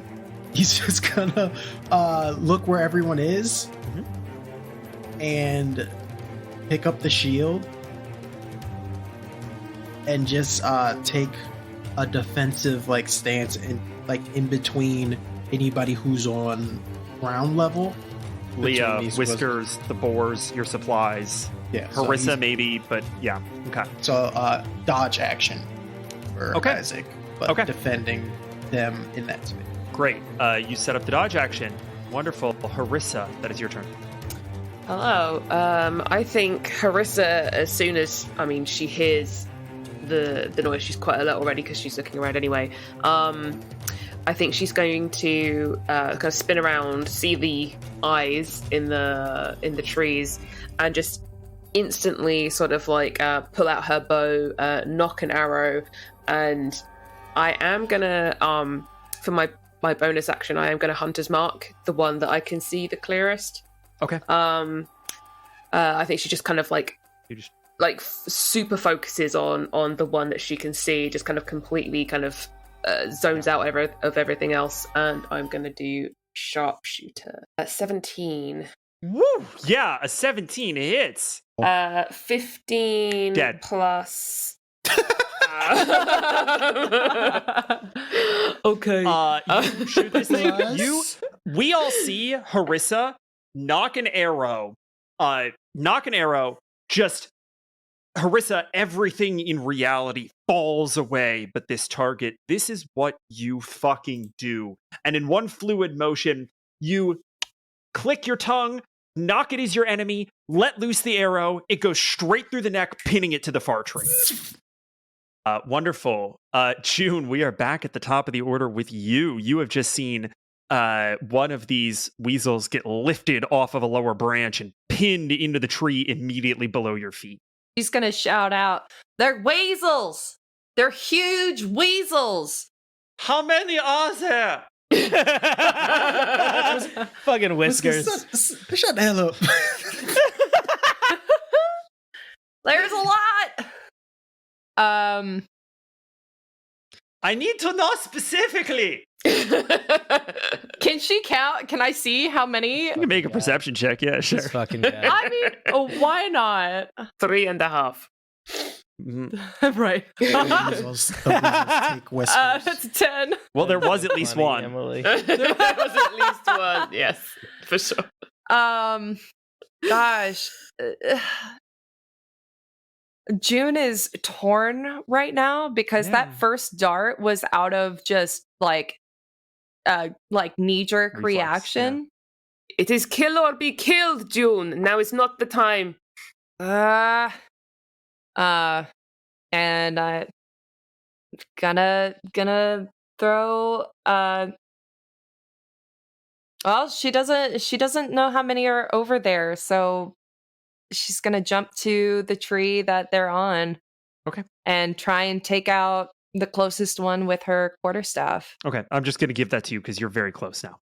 Okay. So that's your movement, and you kind of see a weasel look up at you in just sheer fucking terror as you clock this thing in the head with a 21. Go ahead and roll damage. That's a 5. Okay. This thing is not looking good. It's very dazed. That's movement in action. You get a bonus action. Is it like growling or anything? At this point, it's whimpering because you've just knocked it upside the head and probably given it one fuck of a concussion. It tries to snap at your hand, and kind of that whine turns into more of a snarl, and you realize that this thing has teeth like the spires of a mountain peak off in the distance. They are gnarled and black and looking like they want to take a very big bite out of your hand. Not like the geckos. They're not like the geckos. I warned you.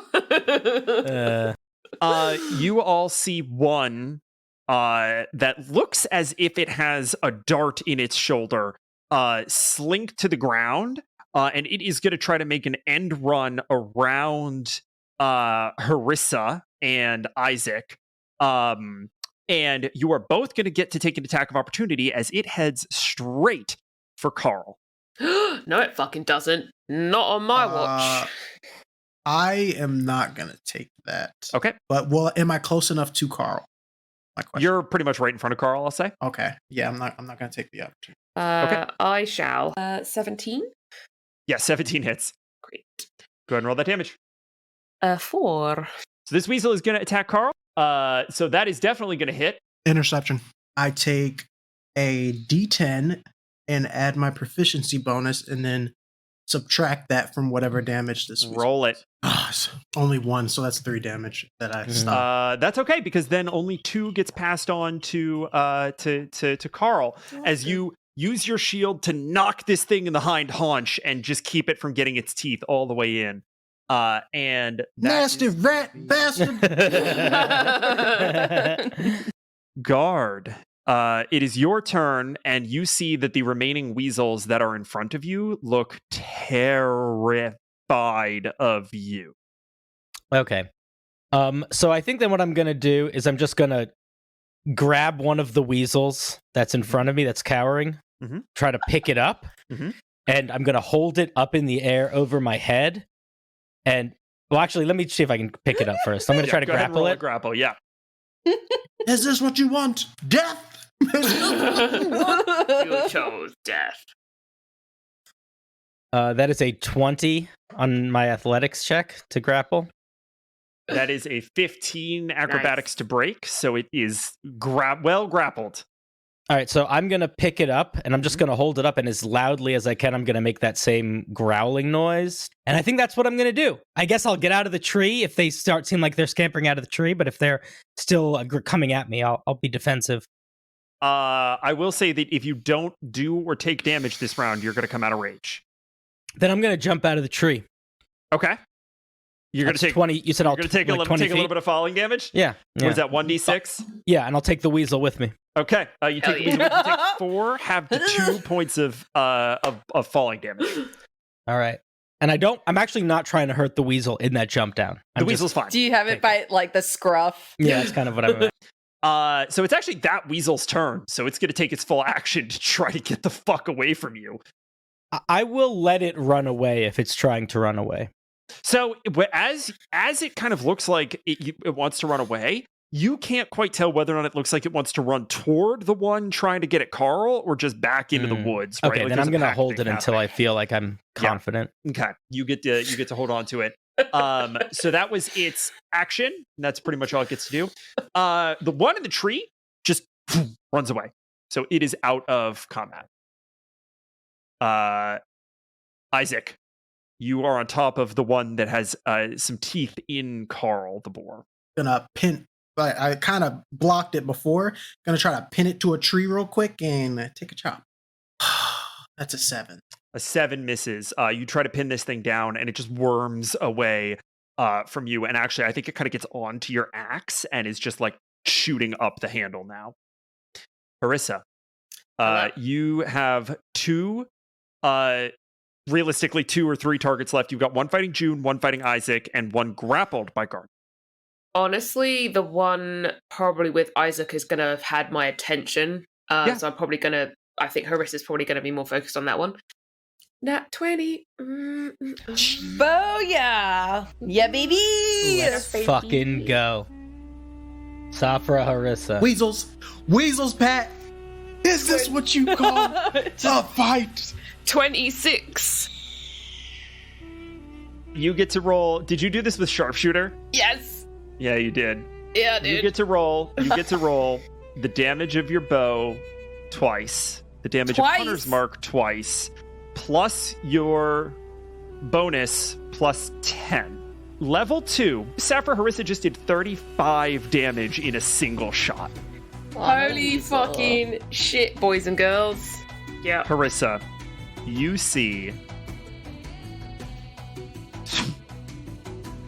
through one eye, hits the bridge of the snout, catches the head rips off the body, continues flying. You see Whiskers lean out from in front of the wagon, and the arrow catches the edge of his mustache, pulls it off its post, sticks into the tree. No! Whiskers! Oh, yes! Whiskers is just stunned and like beat red and sweating bullets. And that is, I think, going to be Harissa's turn. Yeah, that's fair. Please don't send like giant gods at us next session now just because I did that. I'm really sorry. I didn't mean to. All your fault. I'm No, so it's all sorry. your fault. We're gonna TPK next session now. I'm so sorry. June, it's your turn. Yeah. Okay, so this thing is snarling at me. Mhm. Is it like between me and my bow staff? Oh, you know what? Did I skip it in initiative? I think I did. I was about to say, It didn't get a chance to snap at you, right? Mm-mm, Yeah, okay. I no. skipped it in initiative, so I'm going to go ahead and let it go Sorry. real quick, and then I apologize for that. It is. Oh, no, it go is for just it. going to it's going to try to take a bite out of you. All right. That is going to be a 21 to hit. Ooh. No, yeah, of course that hits. Okay. And then that is going to be 7 points of damage as this thing digs its just blackened, jagged teeth in your arm. Okay. All right. I'm gonna take the quarterstaff above my head and try to smash it down on it. That's a 15. That hits. And that's 7 points of damage. Okay. You see that you split the skull right along to the base, right where you hit it. It's dead. It tumbles out of the tree. The only other weasel is the one that Guard has. So I think at this point we are out of initiative. Guard, what are you doing with this weasel as it writhes and tries to free itself? In the same way that a person might if they catch a mouse in their house, like in a cup, I am going to walk to the edge of the campsite. I'm going to look at it, and then I'm going to throw it as hard as I can just into the darkness. Just yeet it into the woods. Yeet it! Yeah. Just into the woods, you hear it kind of thump off of a tree, land on the ground, and just off into the night. And these weasels are gone, and you see Whiskers has walked over to kind of where the weasel head is pinned into the trees, pulled the arrow out, has pulled his mustache, which some of you who know Whiskers well enough know that he wears this prosthetic mustache. He wears this little like wooden mustache. Okay. Wait a minute. Prosthetic It's wooden mustache. It's wooden? You've Did I just been miss keeping that earlier? from us? We've Did I been miss that imagining detail? No, this he didn't say mustache. wooden earlier. He just said it kind of like shifted independently. Yeah, He said yeah. it like wood. Oh my god. My whole life is a lie, is what you're telling me right now. I just love that it's a prosthetic. That I makes love me it so happy. much. I love it so the much. fact that you said prosthetic Mustache. This is but Whisker's mustache is this sort of very well cared for, very well oiled wooden prosthetic mustache that he actually has a septum piercing, and it like hooks onto the septum piercing. So Whiskers has like dislodged his mustache and has sort of remounted it and is sort of kind of aligning it, and he says, He's an IG man. 1, 2, 3, 4, 5, and since the funds it was thrown into the woods. 6. Okay, even number. Fine. What in the hell was that? Is everybody all right? Is everything? Leah has been like tending to the boar. I think we're okay over here. Everybody seems. I mean, Carl took a bit of a bite, but it's nothing we can't patch up. June's gonna jump down from the tree and anybody got something I could wrap around this arm? June has a nasty bite on her arm. Can I take a closer look at it? Sure. I think I have some medicine. Yeah, I've got medicine +3. Would I be able to kind of like see, one, try and patch it for her, and two, see if it's like any kind of like poison or infection or something in there? Go ahead and make me a medicine check. Alrighty.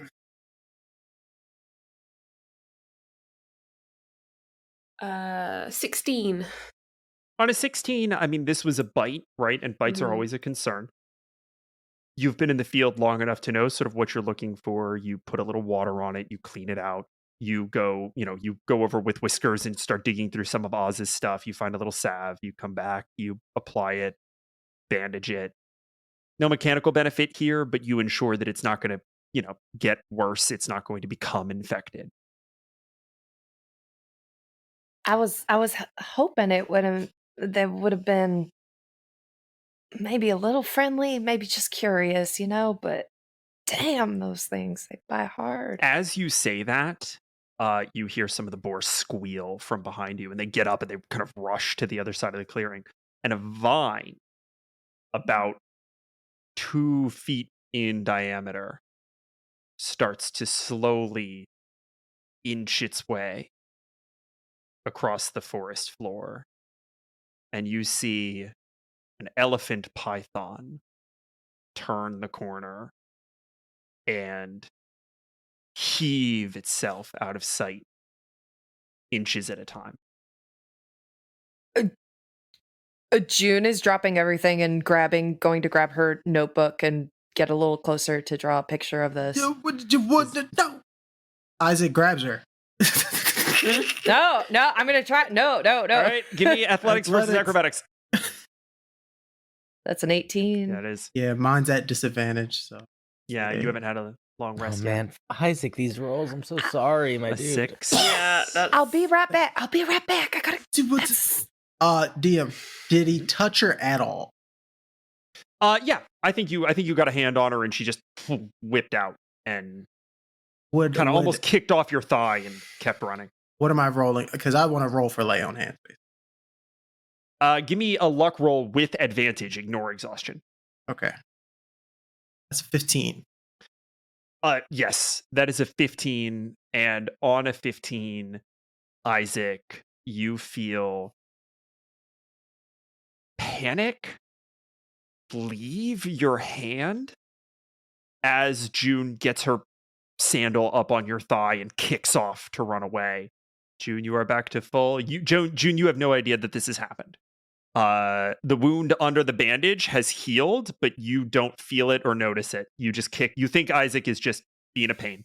June, I'll be right back. I gotta sketch this, and I want to run close enough that I can I can see it making its way, slithering out of the clearing, and just as quickly as I can. I just want to see. I want to see if there's any patterning on it, similar to the geckos. You can't really tell. It's all sort of early shades of morning and leaves and moss, and this thing is massive, but it doesn't appear to be obviously striated in any way. But the geckos don't either. So, and it's massive, right? Like, it is one of the biggest creatures you've ever seen, and it's sort of you kind of trace out its head. It's got this really square, boxy head. You watch it for a little while. You see it kind of like swallows a whole sort of ground gourd and moves on. You kind of see the bulge as the food kind of digests. The food almost seems to not move as this thing continues to slither.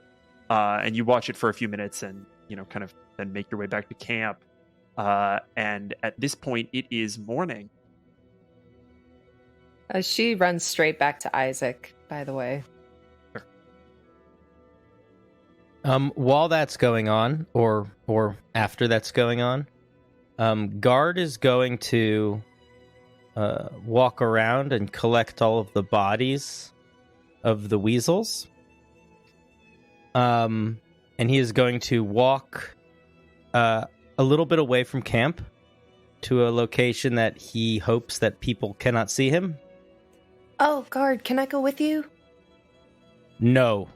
No. And then, he's not really gonna do. He's not really gonna like do anything. He's gonna just go.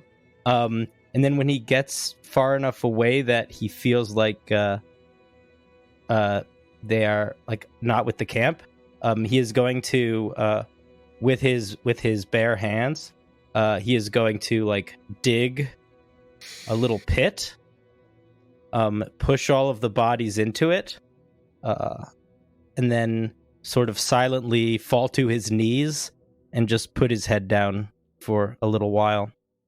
And then eventually he'll stand back up and return to camp. Aww.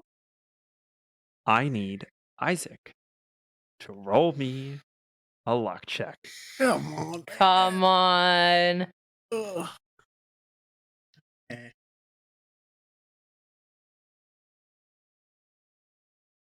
17. Yeah!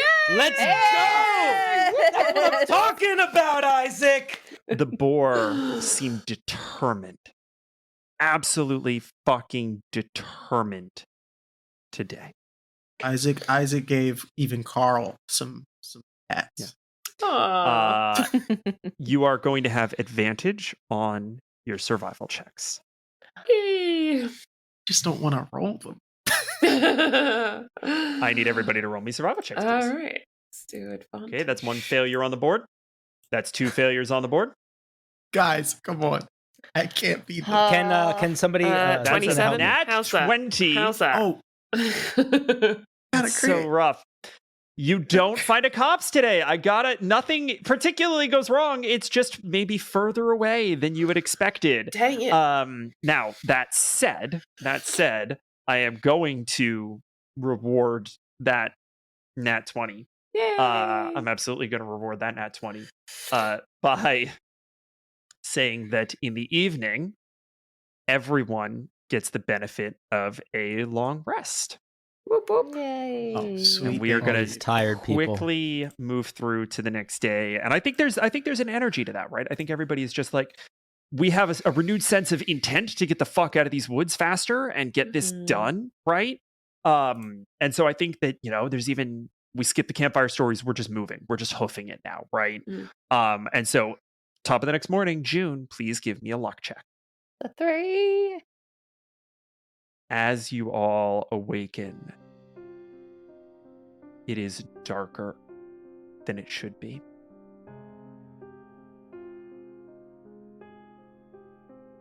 It feels like it's time to wake up. There's movement. You can hear stuff off in the distance. There, animals stirring, birds beginning to, sort of preen and call.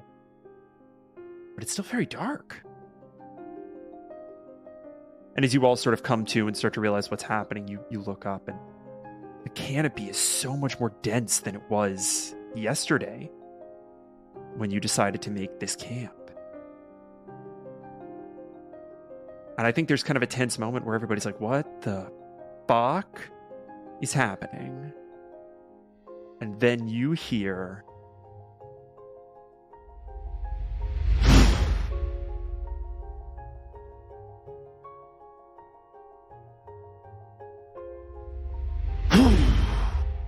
and a wind rips through the clearing. Isaac, you are blown to the ground, you are prone, and you do not see what happens next. The rest of you see the canopy practically vanish against the sun. And there's wind and leaves and twigs and dirt everywhere. It is hard to see. You're squinting. You are staring at what is now a dot silhouetted against the mid-morning sun. And it fans out like an umbrella and drifts off into the horizon. Harissa, you remember a story that Granny Rosa used to tell of a big black bird that was peace itself. It was a crane, always a crane, black with white striations and jet black legs. And wherever it went, it was a harbinger of the peaceful passings of those who had left this world and sought to enter the next. Harissa, that is what you know about what may have just happened. Okay. I need survival checks from everybody. All right. Wow, these are some really good fucking rolls. Holy shit. Nova. Oh! Except for Isaac. Oh, Isaac. Okay. Isaac is meant for places with people and talking. Yeah, yes. Yeah, it's true. Yeah, Yes, yeah. survival's That's not his my strong cup suit. of tea. Oh, sweetheart. So sorry. I think that was definitely a success. I think we had a 19, we had a 22, and a 23. Yeah. Mm-hmm. So that was a rousing success. And you all find a third copse. And Isaac, you alone know that this is the furthest into the Western Wealds that you have ever traveled to find elderwood. And again, this is a copse that hasn't been farmed since Dale. And it is similarly barren. But this time, a rim of flowers grows around the outer bounds of the glen. All right. So it's been a few days. We need some. I'm ready to listen to anybody. What do we want to do here? Whiskers, Carl, Rissa, Leah. What are we doing? All I know is that we cannot go back empty-handed. We have to take something home.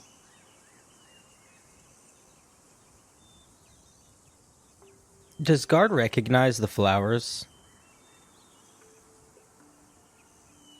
Everyone listening, Patrick is making so many faces, and we love every single one of them.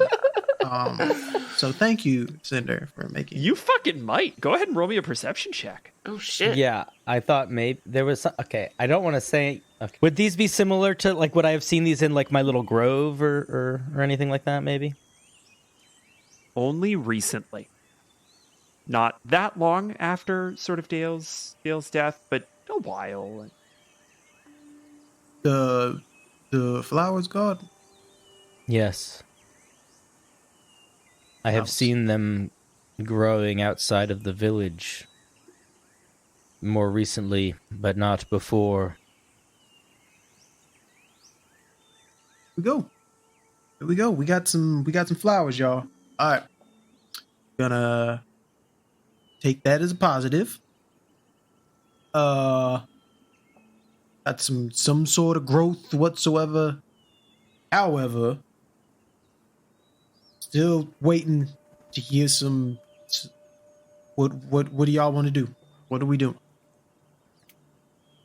I want to go up to one of the saplings Mhm. and look at it. Are these ones at the same maturity as the first ones that we saw? They look a little younger, even. A little younger? Maybe just a few years old, 2, 5. Do they have any little sprouts on them? Like little,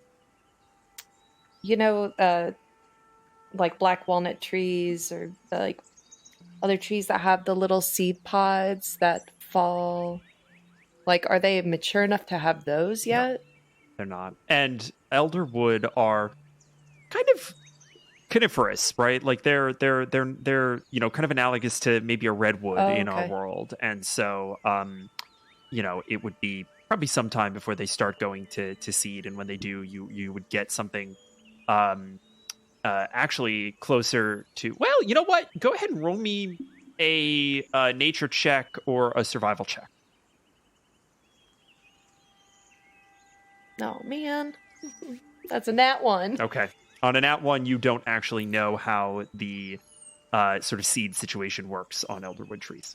I'm going to pick one of the flowers, and I'm going to hand it to her, and I'm going to say, Oz should see this. What? It? And June's gonna take it. And are these all around this grove? This is... They are a new element to the forest. Perhaps Oz will find some connection to the trees not growing. Harissa, Hello. what is your passive perception? It is a whole 15. Yeah, that'll be enough. The flower that Guard just picked and walked over to June, they're kind of having a quiet conversation about, is the exact same kind of flower that you have tucked into your pocket from Big Paul. Interesting. Okay. Interesting. So he must have found it somewhere too nearby. Interesting. All right, so Thank you. we're gardening. Is that what's going on? Okay, we're gonna have to go with Leah's plan. I'm sorry. I don't know. I mean, yeah, that'll work this time, right? Like, it'll work for now. It'll give us more time to figure something else out. We have not had the best of luck on this particular outing. It has taken us, 5 days to get this far? We should push further. You realize this is the furthest any of us have ever gone, right? Yeah, I know. And I know it's probably suicide to try to go any further, but it's not that much better than suicide to take 6 weeks worth of stumps back to rally and have to come this far again in, a fortnight. Are the trees were copses? Copses, Copse. I believe is how you pluralize that word. The copsi, are they... Nope, that's it. That's what we're doing. Go Oh for it. my goodness. Top size. Amazing. Amazing. are they it's easy to differentiate them from the rest of the trees? Yeah, elderwoods grow together and in this very dense sort of canopy. How tall are the trees around us currently? It varies, but, in the neighborhood of about 20 feet. They're pretty tall. Y'all, I'll be right back. I want to find the tallest tree I can find and scale it. You managed to find about, we'll say a 40-foot tall, old growth sort of deciduous tree that is a little ways out, but not crazy far. And you sort of get up to its peak without much of an issue, kind of taking your time to climb. What are you trying to see? I want to try and see if I notice like a difference in the canopy. I think we're just going to make this one more survival check with advantage. Nat 20, baby. Oh, Excuse me? yes. I'm so glad you guys can roll. There it I'm is. so glad you guys can roll. I appreciate There it. Amazing. Amazing. Nice. Amazing. June, you look out over the western Wealds. A dense grove of brilliant green. The forest that was your home for no short amount of time, and in a slightly more distant way has been your home for your entire life. You see steam and mist roll down a distant hill, the billowing purple smoke of Raleigh, some 2 days' travel home. Trees that sort of undulate and peak and crest like waves on an ocean.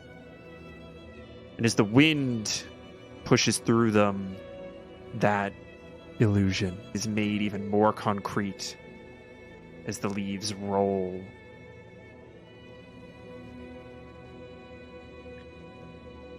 You see a lot from this height. You happen to be on a little bit of a high hill, and you look around and you see the last copse that you were at. The canopy is thinner there. You can see these. You know what to look for. And you start to see patterns in the way that the trees grow. You start to see that it thins slightly out at the edges, and you start to be able to scan the horizon for what that looks like. And you look around, and off in the distance, a day's journey away, you see one.